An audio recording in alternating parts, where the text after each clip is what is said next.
Hello, and welcome to You Don't Need 10. Welcome back if you've been here before. Welcome if you're new. If you're new, I encourage you to go to youdon'tneed10.com to learn more about us. Today, I'm going to be recording blog post number 140. So for 140 weeks in a row on a Tuesday, there's been a new blog post. And lately, the last couple weeks or months, or I don't even know how many in a row, but I'm trying to also have an audio recording for people to listen to, because there was some feedback that people wanted to listen to them. They didn't always have time to read, etc. So I'm trying to record all the new blog posts as they come, and then trying to go back and record some of the old blog posts. So I think old blog posts, I'm on, I think I've done 7 of the old ones, and then the new ones now, I'm current. So today's blog post is called I'm Fine, and it was posted to the youdon'tneed10.com website on May 14th of 2024. So, I'm fine. A few months ago, January 2nd, 2024 to be exact, I wrote about having this really terrible habit of always telling my children that they are fine. You can read that blog post on youdon'tneed10.com/f/your YOURE -fine FINE. Not even, so anyway, I have this really bad habit of always telling my kids that they're fine, not even necessarily hearing them, just saying you're fine. I wrote about it on January 2nd in a negative tone and told you all that I need to be better at listening to them and actually hearing them, and not just always telling them that they're fine. A couple weeks ago, Paisley and I were on a road trip to Gillette, Wyoming for a dance competition. Due to the time change, they're on a different time zone than us. We had a really late start on the Saturday for the dance competition. The amount of travel that we've had going on at our house, going in different directions for several weekends. That weekend included the boys were in Grand Forks that weekend for hockey. I opted to get up early Saturday morning to travel. So instead of going down Friday night and having all morning to get ready in the hotel room, we stayed home, got up super early, and drove down to Gillette. That left us with a small predicament of where to get ready. I figured that when we got to the venue, Paisley would just go in early and go to the dressing room and get ready, or use a bathroom somewhere on the site. Well, that wasn't the case. She wanted to get ready by herself and therefore opted for the car. So we parked in the way back of the parking lot, basically not near anyone, and proceeded to get dance competition ready. In hindsight, I would do this again, given the same circumstances, even though it was hard and not ideal.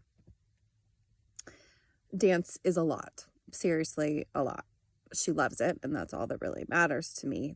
I can handle the rest, but it's a lot.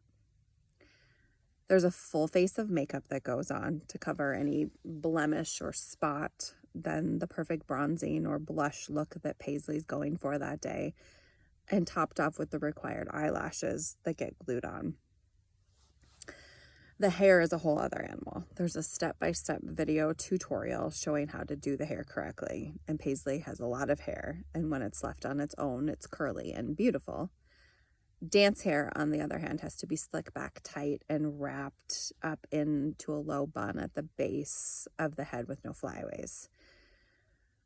So she starts by brushing it, then she sprays it with a water bottle and combs the water through. Then she has to have the perfect middle part. Then she takes an obscene amount of hair gel and hand goops that through. Then I take over with a comb, smooth it out, and pull it into a low ponytail as tight as I possibly can. There are days I swear I'm going to lose a finger getting it so tight. Then I wrap it around into a bun and bobby pin it into place. So basically it's slicked back and tied up, and she looks like she has no hair. I have failed the last couple weeks, and my buns have not been tight enough to stay put during the dances. Anyway, after I wrap it into a bun, we take a smoothing comb and get rid of every tiny piece of hair and smooth it back. Then she uses a wax stick that helps keep it back. Then the whole mess gets sprayed into place. Later that day, after we went to the competition, we went out to eat, and she and stopped at a store real quick. And she told me she deserves an award for going out in public looking like that.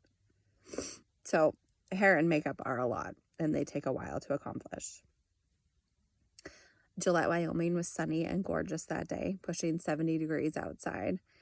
By the time I had her dance competition ready, I was sweating.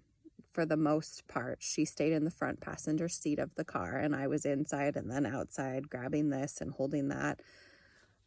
The lighting, while I love the sun and it makes me a happier, more enjoyable human, the sun is not conducive to putting on makeup. So that was our first hurdle, making sure it was all blended in good. Then the eyelash glue was getting warm and not cooperating, but we got them on there as best we could, even with forgetting the applicator tool and my tweezers being buried so far in the back of the car that I wasn't going to get them out. So I had to apply the eyelashes with my fingers and managed to get glue all over. Then came the hair and all the yuck she puts in her hair getting all over, and having to use napkins and wipes and bottled water to get it all off of us enough to get inside. After she was all ready and checked into the competition and ready to go, I cannot wait to wash my hands and meet my amazing cousin for a margarita. At some point in this whole debacle, though, I had been on the driver's side somewhere. Not sure if I was seated in the driver's seat then, or if I had just been on that side or standing out in the sun. But anyway, I'd come around to her door that was basically standing open during this whole process. I came around and stood next to her to do something or get her something, and she stops, takes a breath, and says, "I'm fine. We're fine. It's fine." Almost like a quick pep talk to herself that she could do this. She could finish this and get it done. She could do it. I almost cried listening to her tell herself that. And of course, with her, you can't say anything or acknowledge it, but I so badly wanted to know how often she does that, how long she's been doing that. It really was a great testament to her coping skills and her mental health fitness journey and awareness. I often hear her talking to herself in her room or saying something under her breath, and it made me think of that in that moment. It made me think about how badly she wants to feel good and is doing the work to do so, to ensure that she feels better in life. She has voiced wanting to feel better and wanting to do the work, and this was proof. It was all the feels to hear my daughter tell herself she was fine. I'm not correlating my mom behavior to this. I don't think that my always telling her she's fine played into this.